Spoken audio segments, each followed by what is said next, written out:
నమస్తే, welcome to the leader కార్యక్రమంలో ఇవాళ మనతో ఉన్నారు మహబూబ్ నగర్ సిట్టింగ్ ఎంపీ, ప్రస్తుతం మహబూబ్ నగర్ నుంచి బీఆర్ఎస్ ఎంపీ అభ్యర్థిగా పోటీలో ఉన్న మన్నే శ్రీనివాసరెడ్డి గారు. మన్నే శ్రీనివాసరెడ్డి మహబూబ్ నగర్ పార్లమెంటు నియోజకవర్గ ప్రజలకు సుపరిచితమైన పేరు. స్థానికుడైన శ్రీనివాసరెడ్డి ఫార్మా రంగంలో ఎందరికో ఉపాధి కల్పించి ప్రత్యేకత చాటుకున్నారు. సిట్టింగ్ ఎంపీగా మహబూబ్ నగర్ పార్లమెంటు నియోజకవర్గంలో తనదైన ముద్ర వేసి రాజకీయాల్లోనూ రాణిస్తున్నారు. 2019 సార్వత్రిక ఎన్నికల్లో 77,000కు పైగా మెజారిటీతో గెలుపొందిన రికార్డుంది. 2009 నుంచి వరుసగా మహబూబ్ నగర్ పార్లమెంటు సీటును గెలుచుకున్న బీఆర్ఎస్ మరోసారి మన్నే శ్రీనివాసరెడ్డినే బరిలోకి దింపింది. కుటుంబ నేపథ్యమే కాదు, పార్టీ క్యాడర్ కూడా ఆయనకు కలిసొస్తుండగా ప్రచారంలో దూసుకెళ్తున్నారు మహబూబ్ నగర్ బీఆర్ఎస్ ఎంపీ అభ్యర్థి మన్నే శ్రీనివాసరెడ్డి. శ్రీనివాసరెడ్డి గారితో మాట్లాడదాం. గెలుపు అవకాశాలు ఏ రకంగా ఉన్నాయి, గెలుపు పైన ఎటువంటి ధీమాతో ఆయన ఉన్నారనేది తెలుసుకుందాం. నమస్తే శ్రీనివాసరెడ్డి గారు. శ్రీనివాసరెడ్డి గారు, మీరు గత 5 సంవత్సరాలుగా బీఆర్ఎస్ పార్లమెంటు సభ్యుడిగా మహబూబ్ నగర్ నుంచి ప్రాతినిధ్యం వహిస్తున్నారు. సో ఈ 5 సంవత్సరాల కాలం ఎంపీగా మీకు ఎటువంటి అనుభవాన్ని ఇచ్చింది? అందరికీ నమస్కారం. మాకు మొట్టమొదటిగా మాకు రాజకీయ భిక్ష పెట్టింది, అవకాశం ఇచ్చింది గౌరవ మాజీ ముఖ్యమంత్రి కేసీఆర్ గారికి నా యొక్క ధన్యవాదాలు. నేను 2019లో మా ఫ్యామిలీకి ఎంపీ టికెట్ ఇవ్వడం జరిగింది. మా అన్నగారు ఎంఎస్ఎన్ రెడ్డి గారు నాకు అవకాశం కల్పించిండు.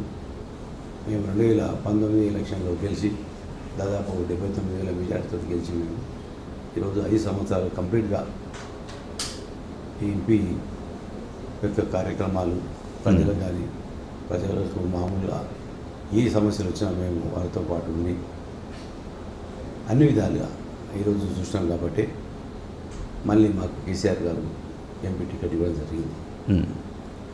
ఎందుకంటే కొన్ని చిన్న సమస్యల వల్ల ఈరోజు ప్రభుత్వం పడిపోయింది.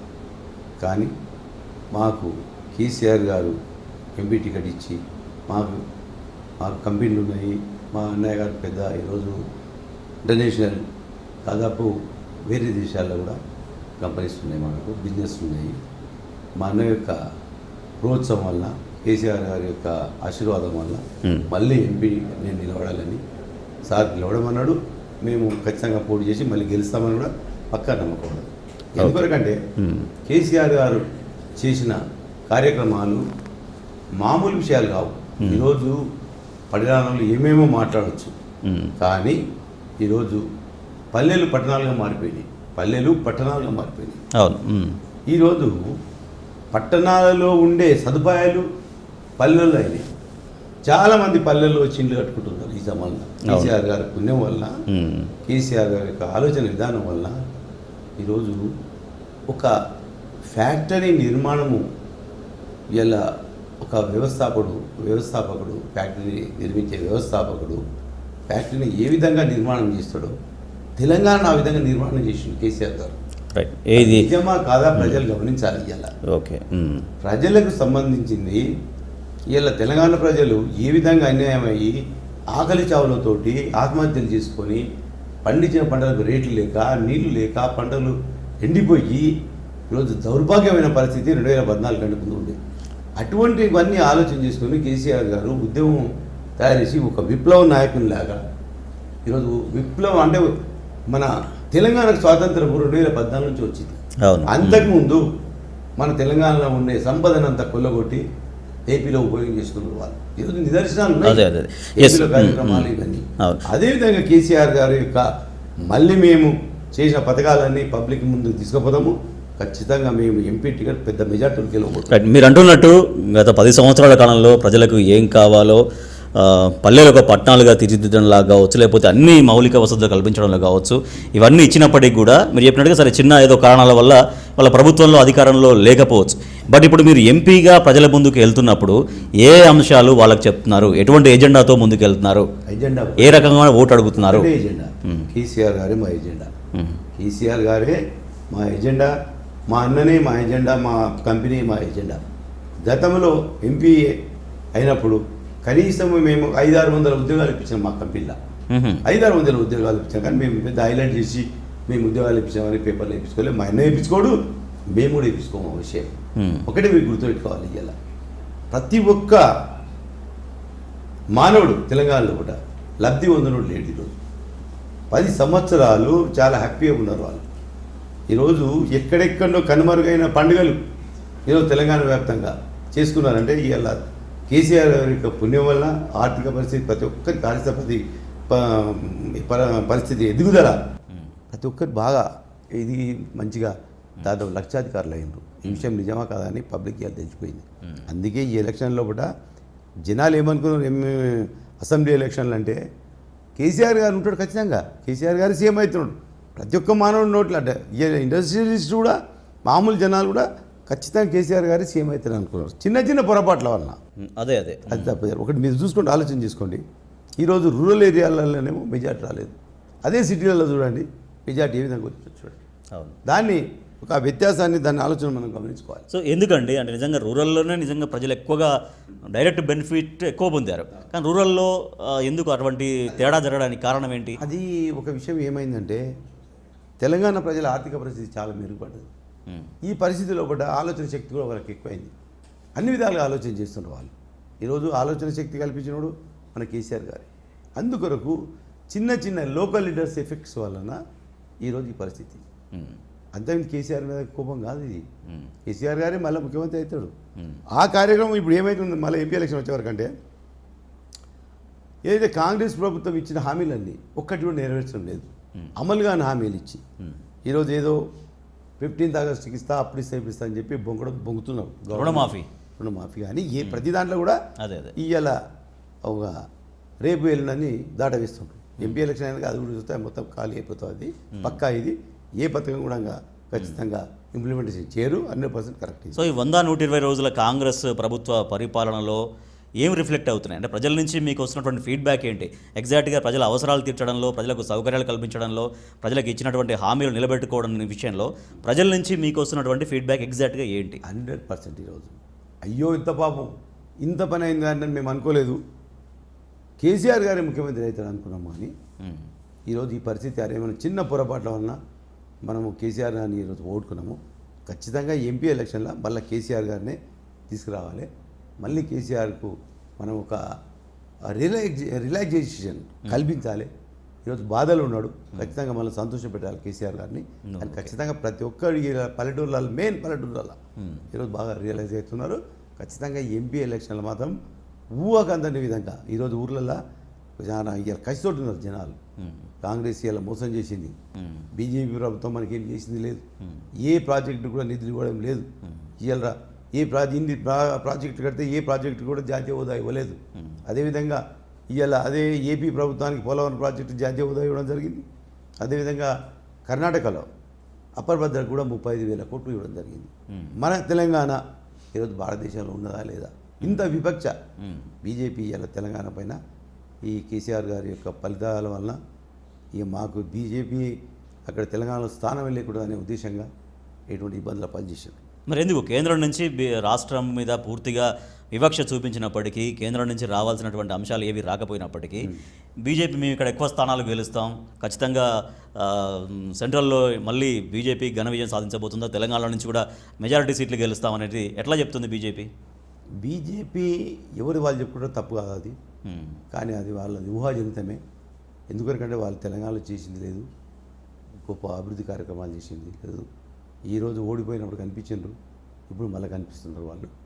ఖచ్చితంగా బీజేపీ అనేది ఇలా రూరల్లో చూస్తున్నాం కదా, ఒక్కొక్క ఊర్లో కొని అసలు అవి జనాలు చెప్తున్నారు కొడంగల్ కాన్స్టిట్యున్సీలో అస్సలే లేదు అంటున్నారు బీజేపీ. ఆ విధంగా రూరల్ ఏరియాలో చాలా తక్కువ ఉంటుంది, ఓన్లీ సిటీలలో కొద్దిగా ఉంటుంది. వాళ్ళు ఖచ్చితంగా మా ముందే నిలబడరు వాళ్ళు. ఓకే. సో మీరు గత 5 సంవత్సరాల కాలం నుంచి రాష్ట్ర ప్రయోజనాలు కాపాడే విధంగా, లేకపోతే మీ పార్లమెంటు పరిధిలో అంశాలు సాధించుకునే విధంగా ఎటువంటి అంశాలు లేవనెత్తారు పార్లమెంట్లో? మేము రైల్వే బడ్జెట్ పైన ఫస్ట్ నేనే మాట్లాడినా పార్లమెంట్లో.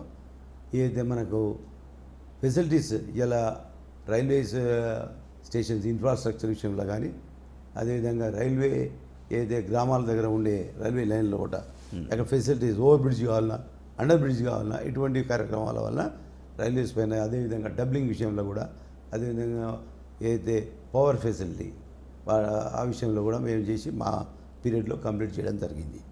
అయితే మన హైదరాబాద్ నుంచి మన మహబూబ్ నగర్ వరకు మొట్టమొదటిగా మన కాన్స్టిట్యూన్సీలో కూడా ఈ రైల్వేస్ ఏవైతే కొన్ని మనకు ఊర్ల దగ్గర గేట్లు ఉంటాయి కదా, ఆ గేట్ల విషయంలో కూడా మరి పరిష్కారం చేసి ఆ ఫెసిలిటీస్ కూడా పబ్లిక్ కల్పించడం జరిగింది. ఓకే, ఇప్పుడు ఇంకా పరిష్కరించాల్సిన సమస్యలు అంటే 5 సంవత్సరాల కాలంలో మీరు సాధించిన రిజల్ట్స్, ఇంకా కొన్ని పెండింగ్ ఇష్యూస్ ఏమున్నాయి, ఆ పెండింగ్ ఇష్యూస్ క్లియర్ కావడం వల్ల ప్రజలకు ఏం బెనిఫిట్ జరగబోతుంది? ఇలా సమస్యలు అంటే ఎప్పుడు ఉంటాయి సమస్యలు, మనం ఉన్నంత వరకు సమస్యలు ఉంటాయి. రోజు రోజు ఇంప్రూవ్మెంట్ అవుతున్నాయి, టెక్నాలజీ పెరిగిపోతున్నాయి. ఈరోజు ఎప్పుడు నిరంతరంగా ఈరోజు చేసే కార్యక్రమాలు ఇవన్నీ ఈరోజే చేసినాము అయిపోతుందని లేకుంటుంది. మనం ఉన్నంతవరకు ఏదో ఒకటి చేస్తూ పోవాలి. ఇలా స్వాతంత్రం వచ్చామని చూస్తున్నాము, ఎప్పుడు ఎక్కడో ఉన్న ఫెసిలిటీస్ ఇలా ఐటీ వచ్చి రకరకాలుగా మనం కూర్చున్న దానికి వెళ్ళి ప్రపంచాన్ని చూడగలుగుతున్నాము. ఈరోజు అదేవిధంగా ఈరోజు ప్రభుత్వం అనేది చేస్తున్నది, కానీ ప్రత్యేకంగా మన తెలంగాణకు చేసిన ఉపయోగాలు ఏం లేవు. ఎందుకంటే ఇంత గొప్పగా చేస్తున్న మన కేసీఆర్ గారు కార్యక్రమాలు ఏ దాంట్లో కూడా సపోర్ట్ అనేది లేదు. అది రైట్. ఇప్పుడు విభజన చట్టంలోని అనేక అంశాలు కూడా ఉన్నాయి. ఇందాక మీరు ప్రస్తావించినట్టుగా ప్రాజెక్టుకు జాతీయ హోదా కావచ్చు, తర్వాత లేకపోతే బయ్యారము ఉక్కు పరిశ్రమ కావచ్చు, తర్వాత ఐటీఐఆర్ ప్రాజెక్టు, ఇవన్నీ కూడా ఎందుకు సాకారం చేయలేకపోయింది ఈ 10 సంవత్సరాల కాలంలో బీజేపీ గవర్నమెంట్? ఇప్పుడు బీజేపీ ప్రభుత్వము ప్రజలు ఒకసారి ఆలోచించాలి. ఒక హత్యా రాజకీయాలు వాళ్ళు ఈరోజు అన్ని అస్త్రాలు వాళ్ళ చేతిలో ఉన్నాయి. ఎవరిని ఏం చేయాలంటే కూడా చేయగలుగుతున్నారు. ఈరోజు ప్రభుత్వాలను మైనార్టీలో ఉన్న ప్రభుత్వాలను కూలగొట్టాలంటే ఇమీడియట్గా వాళ్ళు ఇది చేస్తున్నారు. మనం చూస్తున్నాం. ఈరోజు నేనొకనే కాదు, దేశవ్యాప్తంగా చూస్తున్నారు, ప్రపంచవ్యాప్తంగా చూస్తున్నారు. ఎన్నో రాష్ట్రాలను ఈరోజు చిన్నాభిన్నం చేసి వాళ్ళు ప్రభుత్వాన్ని చేపడుతున్నారు. అదేవిధంగా ఇక్కడ కూడా మన తెలంగాణలో కూడా ప్లానింగ్ చేస్తున్నారు. వాళ్ళు మెజార్టీ సీట్లను మనం చేసి ఖచ్చితంగా కేసీఆర్ గారిని బదనాం చేయాలి, కేసీఆర్ గారు ప్రభుత్వాన్ని కులదోయాలి అనే విషయం గతంలో ఉంటుండే. ఇప్పుడు కూడా చూస్తాం, అది వెయిట్ అండ్ సీ ఏ విధంగా జరుగుతుందని. ఈ పార్లమెంట్ ఎలక్షన్లు గడిస్తే మనకు తెలుస్తుంది వాళ్ళ యొక్క కార్యక్రమాలు ఏ విధంగా ఉంటాయని. కానీ వాళ్ళు ఎక్కువ బీజేపీ వాళ్ళు ఎక్కువ మతం ఎజెండాగా పోతున్నారు. ఆ మతంతో ఎంతవరకు ప్రయోజనం కలుగుతుంది?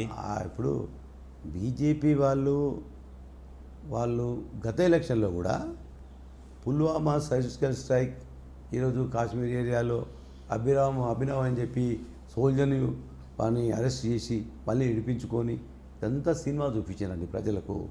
చూపించి ఆ మాత్రం ఓట్లు వచ్చినాయి వాళ్ళకు. కానీ ఇప్పుడు కూడా ఈరోజు రామ మందిరము, అదేవిధంగా అక్షంతలు పంపించడము, ఈరోజు ఇన్ని కార్యక్రమాలు వాళ్ళు ప్రజలు ఏ విధంగా మరి నమ్ముతారో ఆలోచించాలి. ఎందుకంటే కేవలం అక్షంతలు పంపించే ఓట్లు వేపించుకుంటే మన కేసీఆర్ గారు ఇంత అభివృద్ధి చేసింది. ఏదైతే ఉమ్మడి ఆంధ్రప్రదేశ్లో 23 లక్షల మెట్రిక్ టన్నులు ఉన్న పంటలను ఈరోజు కేసీఆర్ గారు వచ్చిన తర్వాత 3 కోట్ల మెట్రిక్ టన్నులకు 3 కోట్ల పైచిలకు మెట్రిక్ టన్నుల ఆహార ఉత్పత్తులు మన తెలంగాణలో జరిగింది. అది కేసీఆర్ ఘనత కాదా? ఇవాళ దేశానికి అత్యంతలు పంపించడం కాదు, ఇవాళ దేశానికి అన్నం పెట్టే స్థాయికి తెచ్చిండు మన కేసీఆర్ గారు. తెలంగాణలో అన్ని విధాలుగా కరెంటు 24 గంటల కరెంట్ ఇచ్చి, ప్రాజెక్టులు కట్టించి, అదేవిధంగా మిషన్ కాకతీయ పథకం ద్వారా చెర్లని పూడికలు చేయించి, అదేవిధంగా మిషన్ భగీరథ నీళ్లు ప్రతి ఇంటికి ఈరోజు నల్ల నీళ్లు, కృష్ణానది గోదావరి నీళ్లు తాపిస్తున్నాడు. ఇంత ఘనత ఈరోజు కేసీఆర్ గారు ఈరోజు దేశానికే అన్నం పెట్టే స్థాయికి ఎదిగిండు. కేవలం వీళ్ళు సినిమాలు చూపించడము, అక్షంతలు పంపించడము, ప్రజలు మరి ఏ విధంగా నమ్ముతారో ఆలోచన చేయాలి. ఇది ఎందుకంటే ఇంకొక విషయం కూడా 2 కోట్ల ఉద్యోగాలు ఇస్తామన్నారు బీజేపీ వాళ్ళు. సంవత్సరానికి 2 కోట్ల ఉద్యోగాలు ఇస్తామన్నారు. ఇంతవరకు ఒక ఉద్యోగం కూడా లేదు, ఒక్కటి కూడా లేదు. అంటే మామూలుగా ప్రభుత్వం ఏ ప్రభుత్వం ఒక స్టెబిలిటీగా పోతుంటుంది, అది వేరే. కానీ ప్రత్యేకంగా 2 కోట్ల ఉద్యోగాలు అన్నప్పుడు ఇస్తానన్న మాట 10 సంవత్సరాలకు 20 కోట్ల ఉద్యోగాలు ఇవ్వాలి, 20 కోట్ల ఉద్యోగాలు. ఇదొకటే కాకుండా ఇవాళ ఉత్తర భారతదేశంలో కేంద్ర ప్రభుత్వం యొక్క అనుచిత ఆలోచనల వల్ల నల్ల చట్టాలను తీసుకొచ్చి ఈరోజు మల్టీనేషనల్ కంపెనీలకు వ్యవసాయాలు అప్పజెప్పే పరిస్థితి లోపల ఈరోజు మనకు రైతులు అందరూ ఇప్పుడు నార్త్ అయితే హర్యానా కానీ, ఢిల్లీ కానీ, పంజాబ్ కానీ, ఉత్తరాఖండ్ కానీ, ఉత్తరప్రదేశ్ కానీ ఉన్న రైతులు 13 నెలలు వాళ్ళు స్ట్రైక్ చేసారు. వాళ్ళు ఆ కార్యక్రమంలో దాదాపు 750 మంది చనిపోయారు. అవును. దీన్ని ఒక బీజేపీ ప్రభుత్వము, ప్రధానమంత్రి గారు ఇన్ని కార్యక్రమాలు జరిగినాక ప్రజలు మాకు ఇవన్నీ వద్దు అన్న తర్వాత పార్లమెంట్లోనే వాళ్ళకి క్షమాపణ చెప్పడం జరిగింది. అంటే ఆలోచన విధాలు ఏ విధంగా ఉండేవో ప్రభుత్వం యొక్క పరిపాలన ఏ విధంగా ఉన్నదో ఆలోచన చేయండి. ఈరోజు కేంద్రంలో ఏ పార్టీ గట్టిగా లేదు. అది కాబట్టి ఈరోజు బీజేపీ ఆడింది ఆట పాడిందే పాట. ఇవాళ ఏ విధంగా చేయాలనుకున్నా, ఏ రాష్ట్రాన్ని ఎట్లా చేయాలనుకున్నా కూడా వాళ్ళు చేయగలుగుతున్నారు. అదే తప్ప ఈరోజు ఒక రాష్ట్రాన్ని ఇలా చూద్దాం, ఇలా మన తెలంగాణ ప్రజలను చూద్దాం, అక్కడ నార్త్ ఇండియా ప్రజలను చూద్దాం, ఏ విధంగా ఆర్థికంగా మన వాళ్ళు అభివృద్ధి చెందిందో. ఇలా తెలంగాణను మన కేసీఆర్ గారు దేశంలోనే మొట్టమొదటి స్థానంలో నిలబెట్టిండు. ఓకే, ఇలా ఇండస్ట్రీలో కానీ, ఐటీ విషయంలో కానీ, వ్యవసాయం విషయంలో నెంబర్ 1 ఈరోజు. ఈ విధంగా అభివృద్ధి చెందిన పథకాలను ఈరోజు మేము పబ్లిక్ తీసుకుపోతాము. దానిపైన ఖచ్చితంగా పార్లమెంట్ ఎలక్షన్లో ఖచ్చితంగా గెలుస్తామని కూడా నమ్మకం ఉంది మాకు. రైతుల కోసం తీసుకొచ్చినటువంటి ఆ 3 నల్ల చట్టాల మీద మళ్ళీ కేంద్ర ప్రభుత్వం వెనక్కి వెళ్ళాల్సి వచ్చింది. సాక్షాత్తు ప్రధానమంత్రి మీరు చెప్పినట్టుగా క్షమాపణ చెప్పాల్సిన పరిస్థితి. అంటే ఒక చట్టం రూపొందిస్తున్నప్పుడు కింది స్థాయిలో ఎటువంటి ఫలితాలు వస్తాయి, ప్రజలకు ఇది ఉపయోగపడుతుందా లేదా అనే దాంట్లో చూసుకోవడంలో ఫెయిల్యూరా? 100%. ఇంకొక విషయం కూడా చెప్తున్నా, ఇలా ప్రజలు మన తెలంగాణలో కూడా కేసీఆర్ గారు బీసీ బంద్ కానీ, దళిత బంద్ కానీ ప్రకటించిండు. దాదాపు కొంత 1000 మందికి దళిత బంద్ ఇచ్చిండు, 1000 మందికి బీసీ బంద్ ఇచ్చిండు, ఇంకా 1,03,000 మందికి ప్రొసీడింగ్స్ కూడా ఇవ్వడం జరిగింది. ఒకవేళ ఇప్పుడు ప్రభుత్వం ఉంటే దాన్ని కంటిన్యూషన్ చేసే పరిస్థితుల్లో కూడా ఉంటుండే. కానీ బీజేపీ ప్రభుత్వం గతంలో 2019 ఎలక్షన్లో గెలిచిన తర్వాత నల్ల డబ్బును అంత దేశవ్యాప్తంగా ఉన్న నల్లధనాన్ని తీసుకొచ్చి ఈరోజు ఒక్కొక్క బీదవానికి 15 లక్షల రూపాయలు ఇస్తామన్నాడు. నరేంద్ర మోడీ ప్రభుత్వము 15 లక్షల రూపాయలు ఇస్తామన్నది ఒక్క బీదవాని అకౌంట్లో. ఇంతవరకు ఎక్కడన్నా దేశవ్యాప్తంగా ఒక్క అకౌంట్కి పడ్డ దాఖలాలు ఉన్నాయా? ఒక్క అకౌంట్కి పడ్డ దాఖలాలు ఉన్నాయి. ఈరోజు అదే కేసీఆర్ గారు 1000 మందికి దళిత బంధు ఇచ్చిండు. ఈ పథకాలు ఒక ఆలోచన చేయండి. కేసీఆర్ గారికి ఆలోచన, రాష్ట్రం ఏ విధంగా బాగుపడుతుంది, బీద ప్రజలు ఏ విధంగా బాగుపడతారు, మనం ఏం చేయాలి, దళితుల్లాగానే ఉంచుదామా, వాళ్ళని ఆర్థికంగా బలోపేతం చేద్దా అనేది దళిత బంధు ప్రకటించిండు. దళితకి ఇలా 1000 మందికి దళిత బంధు ఇచ్చిండు. ఇలా ప్రత్యేకంగా మహబూబ్నగర్నే చాలామంది కార్లు కొనుక్కొని బతుకుతున్నారు, షాప్స్ పెట్టుకొని బతుకుతున్నారు. అదేవిధంగా ఈరోజు బీజేపీ ప్రభుత్వం ఏం చేసింది? ఒక్కటి చెప్పండి, ఒక్కటి స్పెషలైజేషన్ వద్దా తెలంగాణకి ఏం చేసింది? ఒక గొప్ప కార్యక్రమం దేశానికి చేస్తున్నాం, చేయొచ్చు, అందరికీ చేయొచ్చు. మామూలుగా వాళ్ళు చెప్పుకోవడానికి కూడా ఏం లేదు, మీరు అడగడం కాదు, తెలంగాణకి చేసాము మాకు ఓట్లు వేయండి అనేది లేదు. కనీసం ఒక ప్రాజెక్టు జాతీయ హోదా ఇచ్చిన పాలమూరు రంగారెడ్డి ప్రాజెక్టు దాదాపు 80% కంప్లీట్ అయింది. కాళేశ్వరం ప్రాజెక్ట్ కంప్లీట్ అయ్యి ఇలా లక్షల ఎకరాలకు నీళ్ళు పోతున్నాయి. చిన్న పొరపాట్ల వలన యాక్సిడెంటల్గా చిన్న విషయాలు జరిగితే జరగవచ్చు. ఎందుకు రేవంత్ రెడ్డి గారు ముఖ్యమంత్రి అయిన తర్వాత నెక్స్ట్ ఇనిషియల్ డేస్లోనే ప్రధానమంత్రి గారిని కలిస్తే కేంద్ర మంత్రి కలిస్తే పాలమూరు రంగారెడ్డికి జాతీయ హోదా ఇచ్చే అవకాశాలు ఏమాత్రం లేవు, కాకపోతే దానికి ఈక్వల్గా ఒక మంచి ప్యాకేజీ లాగా ఇస్తాము, అమౌంట్ రూపంలో ఇస్తామన్నారు. అవునవును, అది మనకు ఇలా ప్రజలంతా గమనిస్తున్నారు. పక్షపాతం అనేది అక్కడ కనిపిస్తుందా లేదా? ఇలా జాతీయ హోదా ఇవ్వడం అంటే ఇంత పెద్ద ఈరోజు 2 రాష్ట్రాలు సపరేట్ అయిపోయిన పొజిషన్లో ఏదైతే హామీలు ఇచ్చిండ్రో ఒక్కటాన్ని నెరవేర్చలేదు. అక్కడ వాళ్ళకి నెరవేర్చలేదు, ఇక్కడ వీళ్ళకి నెరవేర్చలేదు. అది ఖచ్చితంగా బీజేపీ యొక్క నిస్వార్థం ఎట్లా అంటే ఒక పార్షాలిటీ, పక్షపాతం ఈరోజు కనిపిస్తున్నది. ఈరోజు ఇంత పెద్ద హిందుత్వము ఇలా మేము చాలా గొప్ప పరిపాలన చేస్తున్నాము, యోగా చేసి ప్రార్థనలు చేస్తున్నాం. కానీ బీద ప్రజలు ఇలా బీజేపీ ఉన్న రాష్ట్రాలు ఉన్నాయి కదా, పరిపాలన చేసే రాష్ట్రాలు ఎంతవరకు అభివృద్ధి చెందినా ఒక బాగా చూసుకోండి. ఈయన కర్ణాటక కూడా మొన్నటి వరకు బీజేపీ ఉండే, ఇప్పుడు కాంగ్రెస్ వచ్చింది. అదేవిధంగా ఇక్కడే మహారాష్ట్ర ప్రెసిడెంట్ ఉంది, వాళ్ళ ఆర్థిక పరిస్థితులు చూడండి, మన తెలంగాణ యొక్క ఆర్థిక పరిస్థితులు చూడండి. ఈరోజు ఏదో నార్త్ ఇండియా కానీ మహారాష్ట్ర ఏరియాలు కానీ బీదోడుగానే ఉండండి. ఈరోజుకు వాడు చెప్పులకాడ కూర్చుంటాడు, చెప్పులకాడనే ఉంటున్నాడు, వాడు పైకి వస్తలేడు. వాడు ఆ రాష్ట్రాల్లో ఏదైతే బీజేపీ పరిపాలన రాష్ట్రాల్లో గొప్పడిగా అయిపోతున్నాడు. ఈరోజు ఒకటి చూడండి, దాదాపు 12 లక్షల కోట్ల రూపాయలు ఎగనామం పెట్టి ఇలా పారిపోయిన వాళ్ళు గుజరాత్లో ఎక్కువ మెజారిటీ ఆఫ్ ద పీపుల్ గుజరాతే. ఇలా మోసాలు చేసి, బ్యాంకులకు మోసాలు చేసి, ఫైనాన్స్ కంపెనీలకు మోసాలు చేసి 12 లక్షల కోట్ల రూపాయలు వాళ్లకు బీజేపీ ప్రభుత్వము మాఫీ చేయడం జరిగింది. మీరు ఒకసారి ఆలోచన చేసుకోండి, నిజమా కాదు తెలుసుకోండి. ఈరోజు మన కేసీఆర్ గారు రైతుల రుణాలు మాఫీ ఇవన్నీ పెట్టుకుంటా ఈ విధంగా బీద ప్రజలను అభివృద్ధి చేస్తుంటే ఇలా కార్పొరేట్ శక్తులను నువ్వు అభివృద్ధి చేస్తున్నావు. అదంతా ప్రజల సొమ్ము, బ్యాంకులను లూటీ చేశారు, ప్రజల సొమ్ము. ఈరోజు ఒక్క స్లోగన్ అన్న ఇచ్చిండా, 1 లక్ష రూపాయలు నేను దేశవ్యాప్తంగా మాఫీ చేస్తుండా? ఇంతవరకు బీజేపీ ప్రభుత్వం వచ్చినప్పుడు 10 సంవత్సరాల పాటు ఎవరికైనా 10 రూపాయలు మాఫీ చేసిండా? రైతులకు స్పెషల్గా బీద ప్రజలకు చేసింది ఏమిటో చెప్పండి, ఒకరు ఆలోచన చేయండి.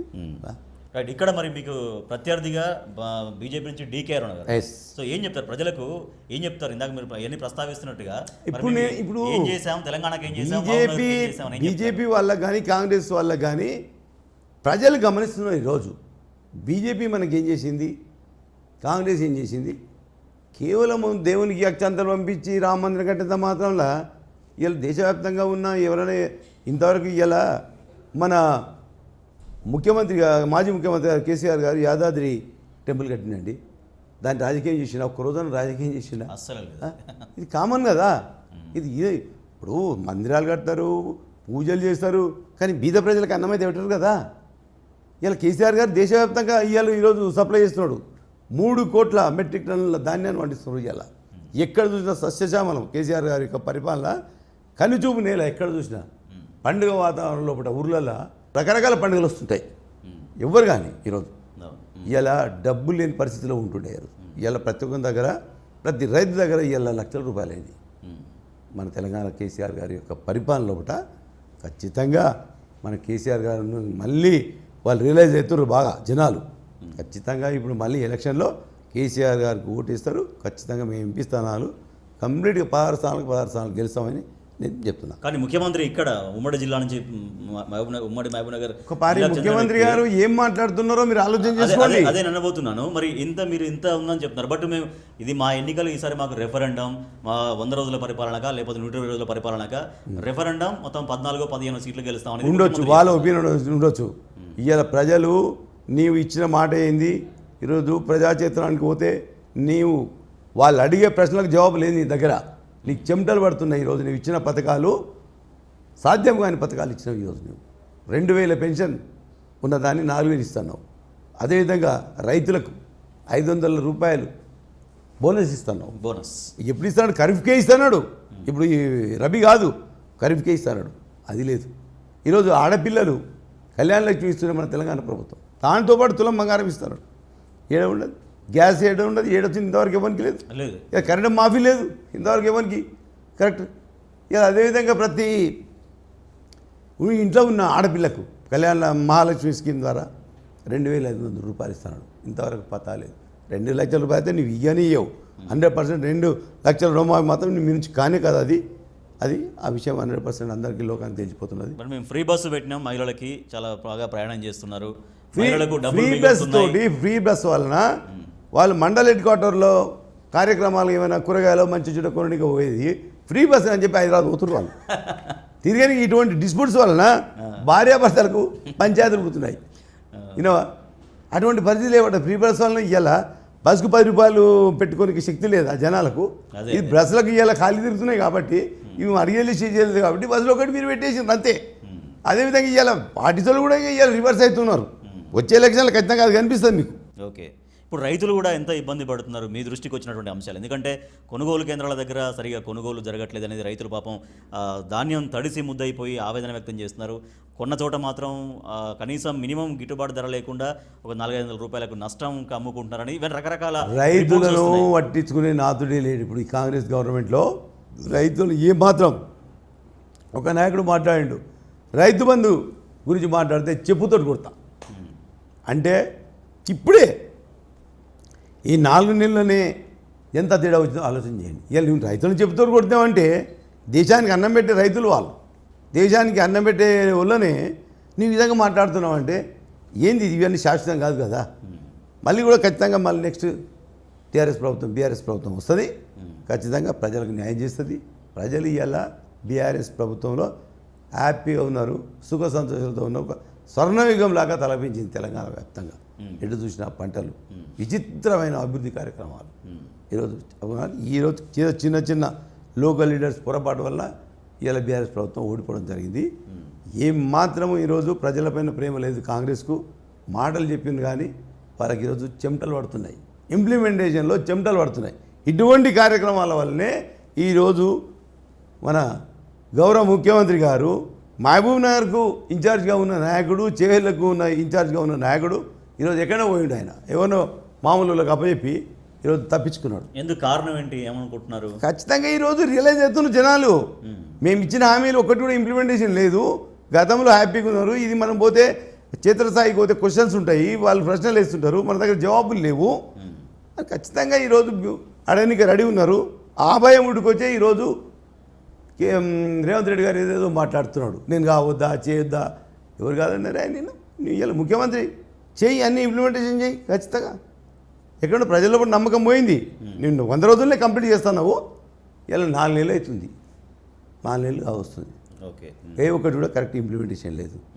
ఇలా 15 సంవత్సరానికి 15,000 రూపాయలు ఎకరాకి ఇస్తున్నావు. ఏమి ఇచ్చినావు?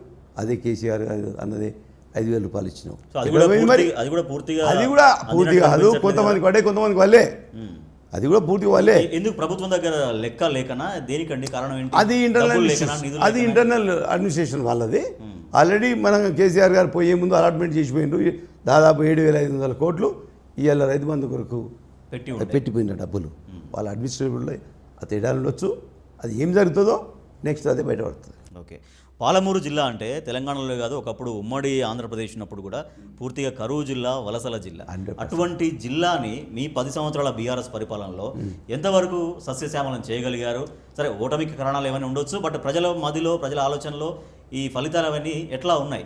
ఇప్పుడు కేసీఆర్ గారు వచ్చిన తర్వాత ఈ ఎండిపోయిన పాలమూరు జిల్లా, ఎక్కడనో వలసలు పోయిన జిల్లాను ఈరోజు ఈ 10 సంవత్సరాల లోపల కలనా నిజమా అనే పరిస్థితిలో ఒకటి తెచ్చిండు. ఇలా నీళ్లు, కరెంటు ఇచ్చి కేవలం గతంలో ఏముంటుండే తరిపొలాలే ఒడ్లు వండుతుండే. ఈరోజు తరిపొలాలు కాదు, ఆల్ ల్యాండ్ ఈజ్ ఈక్వల్. ఎక్కడ చూసినా, ఏ గడ్డలు చూసినా ఒడ్లే, ఎక్కడ నీవు కను చూపునేలా ఒడ్లే. ఆ విధంగా పంటలు పండించి ఒక కలనా నిజమా, ఏంది ఇది?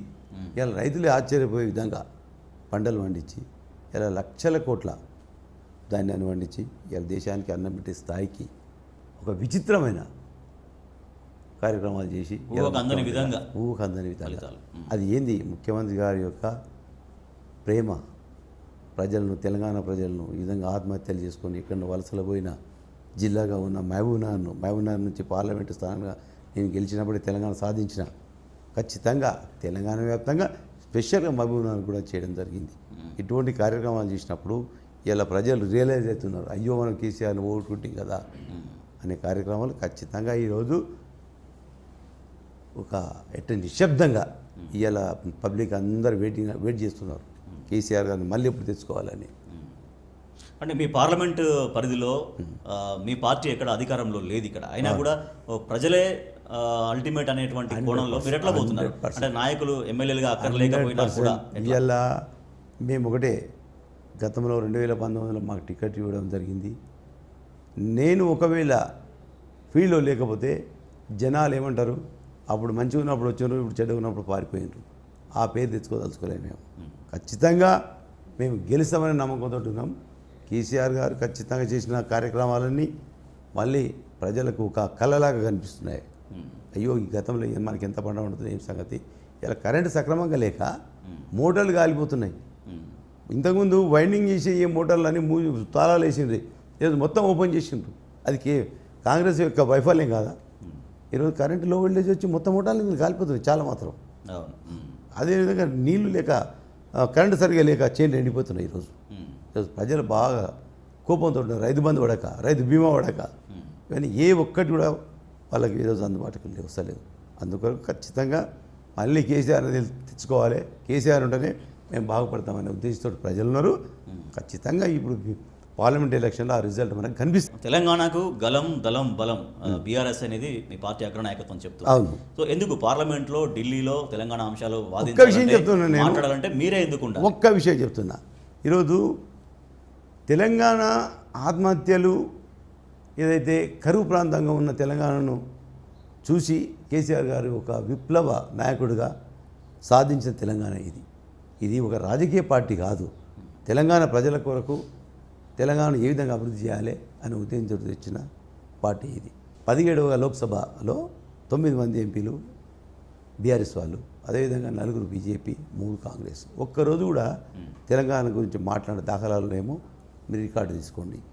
మేము ఎన్ని మాటలు మాట్లాడినా తెలంగాణలో ఏదైతే బైఫర్కేషన్లు ఇచ్చిన హామీలు మనకి చేయాలి, మా ప్రాజెక్టులకు హోదాలు ఇవ్వాలి, మనకు కృష్ణా వరకు రైచూర్ పై నుంచి పోయే లైన్స్ కానీ మిగతావి కూడా చాలా ఉన్నాయి. ఇవన్నింటినీ కూడా లేవనెత్తడం జరిగింది. అదేవిధంగా కాజీపేటలో ఏదో రైల్వే కోచ్ ఫ్యాక్టరీ కానీ, ఇవన్నీ బయ్యారంలో ఉక్కు కర్మాగారం కానీ ఇవన్నీ లేవనెత్తడం జరిగింది. ఒక్కరోజన్నా వీళ్ళు మాట్లాడిన దాఖలాలు చూడండి.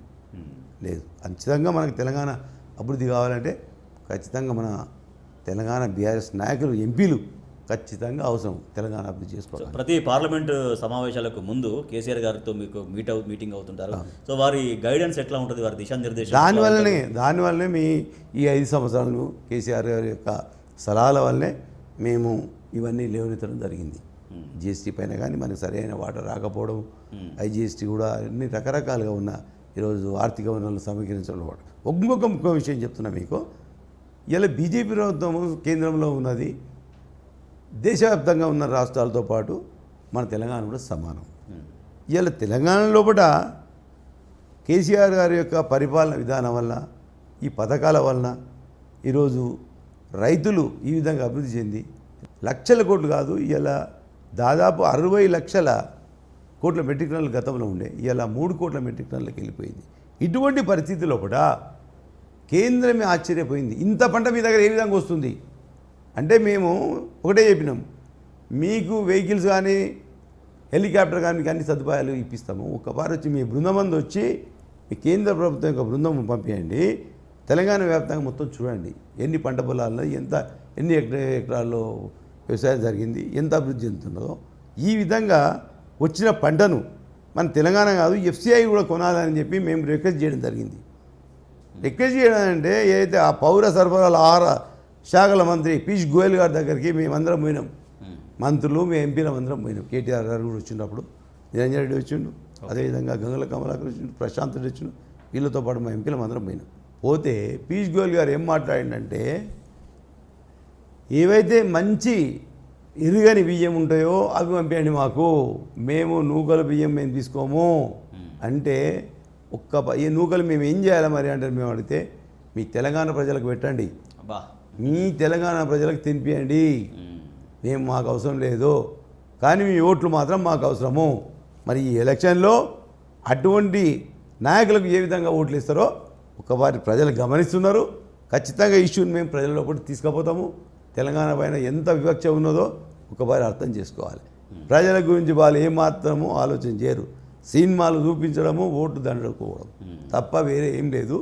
ఈరోజు నార్త్ ఇండియా అమాయక ప్రజలు కాబట్టి, నార్త్ ఇండియా అమాయక ప్రజలు కాబట్టి మిమ్మల్ని భరిస్తున్నారు, తెలంగాణ ప్రజలు భరించరు. శ్రీనివాస్ రెడ్డి గారు, కొన్ని ప్రజల ఇష్యూస్ దాంట్లో భాగంగా మొదటి నుంచి కేంద్ర ప్రభుత్వానికి బీఆర్ఎస్ ప్రభుత్వంగా కొంచెం సహకరించుకుంటూ వచ్చింది కొన్ని విషయాలలో. కానీ ఆ మాత్రం దానికి ఇవాళ కాంగ్రెస్ పార్టీ ఇప్పటికీ అంటుంది బీఆర్ఎస్ బీజేపీ ఒకటే, ఏ టీము బీ టీం అని మాట్లాడడం ఒకటైతే, ఇంకోటి మా ప్రభుత్వాన్ని కూల్చాలని బీఆర్ఎస్ ప్రయత్నిస్తోంది అని పదే పదే ముఖ్యమంత్రి రేవంత్ రెడ్డి మాట్లాడుతున్నారు. ఇప్పుడు బీఆర్ఎస్ బీజేపీ ఒకటి అనడము మరి వాళ్ళకు ఎందుకొరకంటే ఓట్లు లాగేద్దామనే ఉద్దేశంతో ఇవాళ ఏదో మైనార్టీస్ని తప్పుదో పట్టించే ఆలోచన తప్ప. అవునండి, ఈరోజు బీఆర్ఎస్ బీజేపీ ఒకటైతే ఇవాళ కవితని తీసుకుపోయి ఇలా ఏ విధంగా ఆ విధంగా అరెస్ట్మెంట్ చేస్తారండి. ఇలా ఒకసారి మీరు ఆలోచన చేసుకోండి. మీరు ఇలా ఒక్కటి కూడా ఇంతవరకు నిరూపణ లేదు. వాంటెడ్లీ వాళ్ళంతా ఎట్లా అంటే ఒక సినిమా చూపించినట్లు, ఒక ప్రొడ్యూసర్ ఒక సినిమా తీసే ముందు మొత్తం స్క్రీన్ ప్లే దర్శకత్వం అని చెప్పి సినిమాల్లో పడుతుంటే చూడు, ఆ టైప్లో ఈరోజు బీజేపీ చేతిలో అన్ని అస్త్రాలు వాళ్ళ చేతిలో ఉన్నాయి. ఈడీ కానీ, ఐటీ కానీ, సిబిఐ కానీ అన్నీ. ఎవడు ఎక్కువ మాట్లాడితే వాడిని ఇబ్బందులు పాలు చేసే విధంగా ఇలా వాళ్ళ అన్ని అస్త్రాలు ఉన్నాయండి. కోడలను దొంగులుకో, అత్తను కొలుచుకో అనే ఉద్దేశంలో ఈరోజు బీజేపీ ప్రభుత్వం ఎవరిని ఏం చేయాలి. ఒక ఎగ్జాంపుల్ చెప్తాను నేను. ఇలా గతంలో టీడీపీ రాజ్యసభ ఎంపీలు ఉన్నారో, బీజేపీ ప్రభుత్వం రాదంటే ఇమీడియట్గా వాళ్ళ సమస్యల వలన వాళ్ళు పోయి జాయిన్ అయిపోయారు బీజేపీలో. ఏ ఇది లేదు. ఇలా 1,000 కోట్ల రూపాయలు ఎగ్గుడిన నాయకులు ఉన్నారు అక్కడ. వీళ్ళు వాళ్ళు బీజేపీలో జాయిన్ అయితే ఏ కేసు లేదు, ఏది లేదండి. ఈరోజు ఏంది వాంటెడ్లీ పబ్లిక్ షోయింగ్ అంత ఇబ్బంది పెట్టడము, ప్రజలను తప్పుతో పట్టించడము, ఓట్ల కొరకు, కేవలం ఓట్ల కొరకు. అదే చెప్తారు కదా కేసీఆర్ గారు, వాషింగ్ పౌడర్ నిర్మా అనే 100% కరెక్ట్. ఇదిగా అటువంటి విషయాలు కానీ ఈరోజు ఎంత పారదర్శకత అనేది లేదు. అది మాట వరకే పారదర్శకత చేష్టలు లేవు అలా ఏంటంటే నీవు ఎంత ఓకే అక్షంతలో పంపించినామంటే నువ్వు వాళ్ళకి అన్నం పెట్టాలి. అన్నం భోజనం పెట్టే నాయకుడు మన కేసీఆర్ గారు. ఇలా దేశానికి అన్నం పంపించాడు కేసీఆర్ గారు. నువ్వు ఒక ఒరిజినాలిటీ అన్నదండి. ఇలా పూజలు చేసి పురస్కారాలు చేసి నీళ్ళలో మునిగి నీళ్ళు కారుతుంటే ఫోటోలు తీయించుకొని ఇలా ప్రజలకు పంపడము అది ఎంతవరకు సమంజసం? అది ఒక బ్రాహ్మణుడు చేస్తాడు, ఒక పూజారి కార్యక్రమాలు చేసి ఆశీర్వదిస్తాడు. దేశానికి ఏం ఆశీర్వదిస్తున్నావు అని నువ్వు ఎవరికి ఏం మాఫీ చేస్తున్నావు? రుణాలకు కార్పొరేట్ శక్తులకు రుణమాఫీ చేస్తున్నావు ఇవాళ నువ్వు, కార్పొరేట్ శక్తులకు.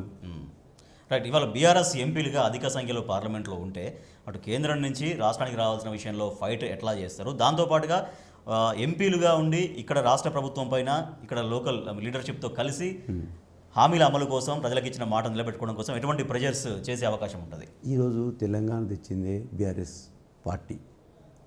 బీఆర్ఎస్ అయితే ప్రభుత్వం తెలంగాణలో అవసరం ఉండే ఏదైతే ప్రజలను అన్ని విధాలుగా ఈరోజు కాంగ్రెస్ చూడండి హామీలు ఇచ్చింది, వాళ్ళకి ఆ ప్రేమ కనిపిస్తుందా మీకు? ఇలా అదేవిధంగా ఈరోజు కేసీఆర్ గారు దళిత బంధు ప్రకటించిండు, కొంతమంది కనిచ్చిండండి. ఒకసారి ఆలోచన చేసుకోండి. ఇవాళ స్టెప్ బై స్టెప్ విడుదల వారిగా ఖచ్చితంగా దాన్ని కంప్లీట్గా ఫుల్ఫిల్ చేస్తాడు, 100% చేస్తాడు విన్నావా. కానీ వీళ్ళకి లేదు. బీజేపీ ఏదైతే బీజేపీ కానీ కాంగ్రెస్ కానీ లేదు. ఇది ఖచ్చితంగా ఈరోజు పార్లమెంట్లో మన సమస్యలపై మాట్లాడడానికి మన హక్కులపై పోరాడడానికి బీఆర్ఎస్ ఎంపీలు అవసరం. రైట్. కాంగ్రెస్ వచ్చే లేదు, పోయేది లేదు, వేస్ట్. ఓకే, ఇక కొంచెం చివరికి వచ్చేద్దాము శ్రీనివాస్ రెడ్డి గారు. సో మీరు ఒక మారుమూల గ్రామంలో ఇక్కడ పుట్టి ఇక్కడ పెరిగి మీ అన్నదమ్ములందరూ ఒక అనుబంధంగా ఉండి వాళ్ళ ఒక వ్యాపార సామ్రాజ్యాన్ని నిర్మించుకొని అయినా కూడా మన్నె శ్రీనివాసరెడ్డి ప్రజల మనిషి అనే పేరు సంపాదించుకున్నారు. మన్నే కుటుంబం ఎప్పటికీ ప్రజలకు అందుబాటులో ఉంటుందన్నారు. మీ కుటుంబ నేపథ్యం గురించి, మీ కుటుంబ నేపథ్యం తర్వాత వ్యాపార నేపథ్యం గురించి కొంచెం వివరించండి. అది వివరిస్తా. కానీ మేము ఇంతవరకు అటువంటి డబ్బులు ఎప్పుడు కొట్టుకోలే. మా అన్నయ్య కొట్టుకోలేదు, మేము కొట్టుకోలేదు, మా ఫ్యామిలీ కూడా కొట్టుకోదు. ప్రస్తుతం ఏదైతే పుట్టిన స్థానం మా ఊర్లోనే ఉన్నా. ఇప్పుడు ప్రజెంట్ మీకు ఇంటర్వ్యూ ఇవ్వడం కూడా మా ఊర్లో ఉండి ఇస్తున్నా నేను. మా ఇన్ని ఫ్యాక్టరీస్ పెట్టి మేము ఇంత గొప్పగా అయినా కూడా మా ఊరిని వదులుకోలేదు. ఈరోజు కూడా ఊళ్ళో ఉండే ప్రజల శ్రేయస్ కాడ నుంచి ఢిల్లీ వరకు కూడా మేము ఒక విధమైన పద్ధతిలో పోతున్నాం. మేము ఈరోజు ఎంతోమందికి ఉద్యోగాలు ఇస్తున్నాం. కేవలం ఈరోజు పాల్నగర్ నుంచి షాద్నగర్ వరకే దాదాపు మాకు 5 కంపెనీలు ఉన్నాయండి. 4,000 మంది పనిచేస్తున్నారు. ఖచ్చితంగా ఈ పీరియడ్లో నన్ను గెలిపేయండి ప్రజలు, ఖచ్చితంగా మళ్ళీ 5,000 ఉద్యోగాలు ఖచ్చితంగా ఇప్పిస్తాం. అయితే కేసీఆర్ యొక్క ఆలోచన విధానం వల్ల 2014లో అయితే సార్ పరిపాలన జరిగిందో అప్పటి నుంచి అంతకుముందు కరెంటు లేకుంటే ఫ్యాక్టరీలకు పుష్కలమైన కరెంటుతోటి ఒక 10,000 మంది ఉద్యోగాలు ఉన్నప్పుడు ఈరోజు 20,000 మంది అయినరు. అది కేసీఆర్ గారి యొక్క పుణ్యం. అది కరెంటు 24 గంటల కరెంటు ఇవ్వడం వలన గతంలో డీజిల్తోటి మేము కంపెనీలు నడిపించే పరిస్థితి ఉండే. ఈరోజు ఇవాళ రాష్ట్రంలో ఇవాళ ఫార్మా కంపెనీ ఏ ఇండస్ట్రీ కూడా ఒక్కరికి కరెంటు ఇబ్బంది లేకుండా అందించిన ఘనుడు ఇవాళ కేసీఆర్ గారు. ఇవాళ వీళ్ళని ఏమని చెప్పండి ఏ విధంగా ఉంటుందో చూసుకోండి. ఒక వారికి చూత వేటెన్సీ. రైట్. చివరిగా పార్లమెంటు మహబూబ్నగర్ నియోజకవర్గ ప్రజలకి ఏం అప్పీల్ చేస్తారు టీ న్యూస్ వేదికగా? కెమెరా ఈరోజు ఒకటే చెప్తున్నా నేను, తెలంగాణను అభివృద్ధి చేసింది కేసీఆర్ గారు. కేసీఆర్ గారి యొక్క పథకాల వలన ఈరోజు ప్రతి ఒక్కరూ మొన్నటి వరకు సుఖ సంతోషాలతో ఉండి ఏదైతే అనుకోకుండా ఊహించని ఎవరు ఊహించలే కాంగ్రెస్ ప్రభుత్వం వస్తుందని లేనిపోని హామీలు ఇచ్చి ఆ రోజు వచ్చిండ్రు. ప్రజలకు మళ్ళీ దుఃఖాలు స్టార్ట్ అయినాయి ఖచ్చితంగా. అదేవిధంగా కూడా ఈరోజు మాకు కేసీఆర్ గారు ఆశీర్వాదం వల్ల ఎంపీ అయిన గతంలో మళ్ళీ కూడా ఎంపీ అయితే ఖచ్చితంగా ఈరోజు మా కంపెనీ ద్వారా కూడా ఖచ్చితంగా బీదలకు సహాయం చేస్తాము, ఉద్యోగ అవకాశాలు కల్పిస్తాము. ఖచ్చితంగా ఉంటూ సెలవు తీసుకుంటున్నాం. రైట్గా ఇది గత బీఆర్ఎస్ ప్రభుత్వం 10 సంవత్సరాల కాలంలో ప్రజా ఉపయోగకర కార్యక్రమాలు అన్నీ కూడా చేసింది. అవన్నీ ప్రజల గమనంలో ఉన్నాయి. సరే, కొన్ని కారణాల వల్ల ఓటమి పాలైనప్పటికీ కూడా తిరిగి ఈసారి ఎంపీ ఎలక్షన్స్లో డెఫినెట్గా బీఆర్ఎస్ పార్టీకి పట్టం కట్టబోతున్నారు ప్రజలు అనేది. తనను భారీ మెజారిటీతో గెలిపిస్తారని, తద్వారా ఇక్కడ నియోజకవర్గ ప్రజలకు సేవ చేయడంతో పాటుగా వ్యక్తిగతంగా కూడా వారి కంపెనీలో కూడా మెరుగైన ఉద్యోగ అవకాశాలు ఇక్కడ స్థానిక యువతకు అందిస్తానని చెప్తున్నారు మన్నే శ్రీనివాసరెడ్డి గారు. Thank you so much Srinivasareddy గారు. Wish all the best for your election. ఇది ఇవాల్టి ది లీడర్ కార్యక్రమం. మరో లీడర్తో మళ్ళీ కలుద్దాం. చూస్తూనే ఉండండి టీ న్యూస్.